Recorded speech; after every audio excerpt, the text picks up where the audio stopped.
Please subscribe Tito Manny Vlog.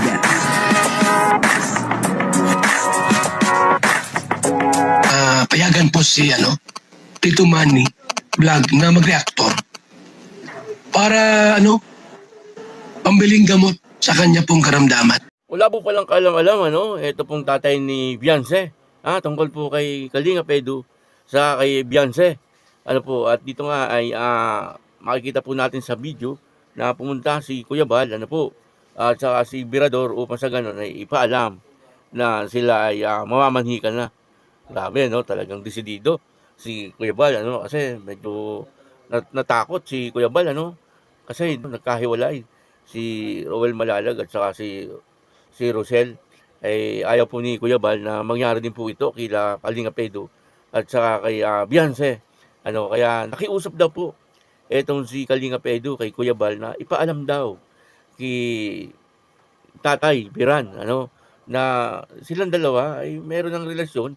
At yun na nga, ang balak daw po ni Kalinga Edu ay parang magkaroon ng secret wedding. Yun po ang sabi ni Kuya Bal. Kaya sabi nga ni Kuya Bal ay mamamanhikan daw po sila. At magdadala daw po ng 2 lechon. Po talaga pagka taglalaki, kailangan may dalang pagkain pagka mamamanhikan. At wala naman daw pong problema kay nanay at saka kay tatay.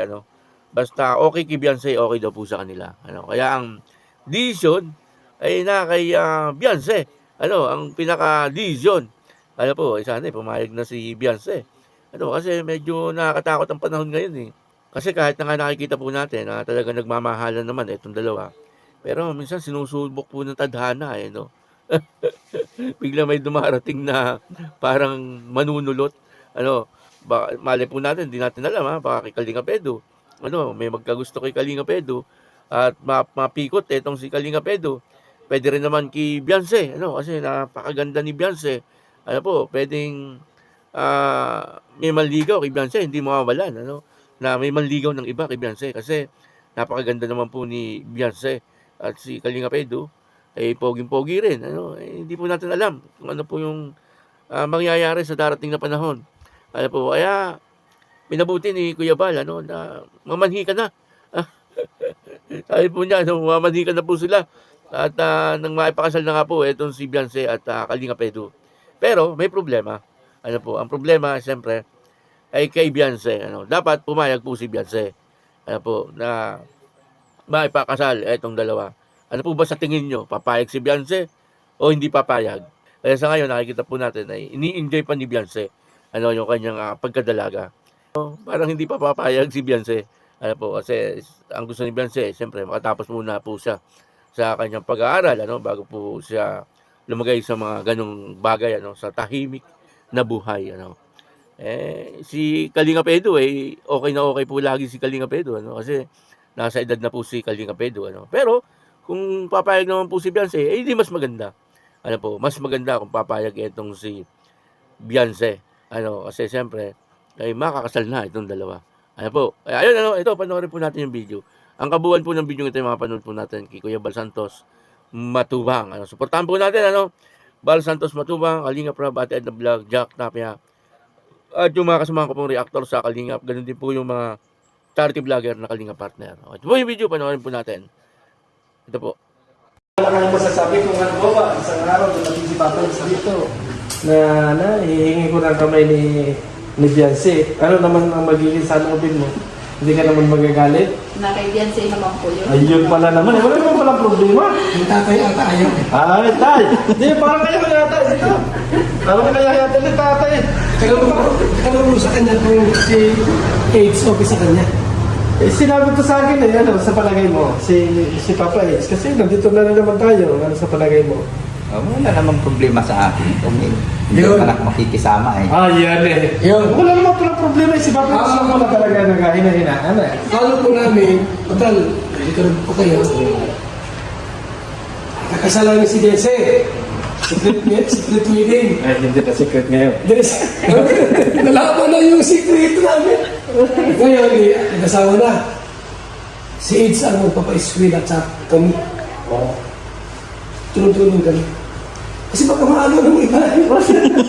Kaya nga, sabi. Hoy, nalaman niyo, isang love team. Yung isang love team, hiwalay na. Nabot ng 5 years. 5 years na magjuwa, hiwalay na. Ano po talaga, siguro yung, andyan naman po pag nakakaalam ng ano. Ayaw namin na mangyari kay Papa Ido yun. Baka umiyak si Papa Eds kasi. Ang tagal niya naghintay na maging 18 si Bensi. Ilang taon si Bensi nagsimula? 17. 7, hindi, tagal na sila. 17. Nagdibo. Oo. Isang taon. Bali, Mag-comment 2 years siya, mahirap. 16 siya noon, ongoing 17. Yun. Isang taon kalahati maghintay si Papa Ido. Oo. Tapos malaman namin, nasa iba na. Oo, eh, masakit yun. Masakit yun. Eh, sa akin masakit yun. Kami, Pagi mo dito ka tayo eh. Nata, parang ang masakit. tawag po namin, ipapakasal natin, secret wedding. Oo. Ngayon, habang kasal sila kasama, tuloy pag-i-school na. Walang problema. Katulad pa rin ang dati. Ano masabi niyo, kayo po, ano masabi niyo po? Okay lang ba yun na secret wedding natin, tapos mag-asawa na sila, gano'n, tapos tuloy sa pag-i-school na. Totoo po yung kamera, para alam yan. Yan, si Beyonce po niya Ano? mag-decide. Ha? Si Beyonce pa ang magde-decide niyan. Ayun.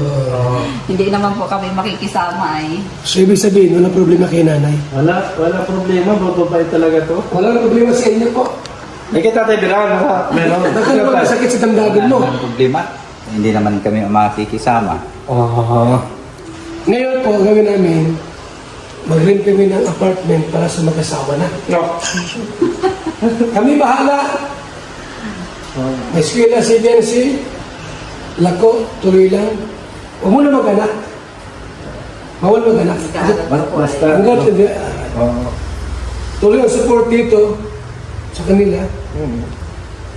Yung tindahan na nandiyan sa kabila. Oo, palalagin pa yung tindahan. Hindi natin tindahan. Ay, di pa kasalan natin ang talagang kita na lahat.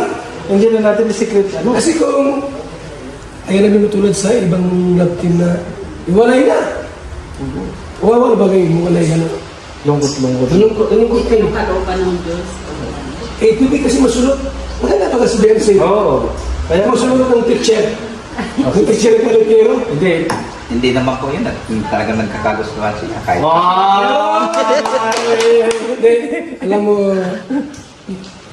Sir Biran, pare, Nga pare na rin ah. Pare na rin. hindi mo pare. Oo, pare na. Pare. Alam mo pare, Pare ko alam mo na. pare, may teacher na kalipero. Oo. Naglulumay-lumay. Oo. Gayuma. Hindi ganun. Ikaw masulot ng teacher. Oh, ikaw, wala si Papa Eds Yung namin. teacher naman, kalakiro. Oo. Maraming jowa. Kawawa si Bensi. Oo. Eh, ano si Ido? Oo, mapagmahal. Kasi hindi pa nagatapat si Papa May Eds. sasakyan si Ido. Oh, may bahay na yun. Magawa ng bahay. Oo. Ito lang natin kung okay lang naman hikin dito. Ano, okay naman sa inyo na mamanikan na kami dito. Kasi plano na eh. Oo. okay lang yun kung manligaw muna. Hindi niya alam magjowa na. Hindi mo ba? Hindi Ano sinabi sa inyo? Hindi sinabi sa kanya. Oo. Sinabi sa akin ni Hindi Ido, pa na si Eds ng eh. Ay, gusto pa na. nahiya nga po sa iyo. Oo.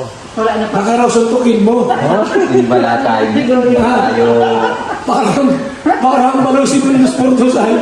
Kaya nahiya pala si Papa Eds. Isabi sa akin mga, Kuya Ban, tulungan mo ako na, no?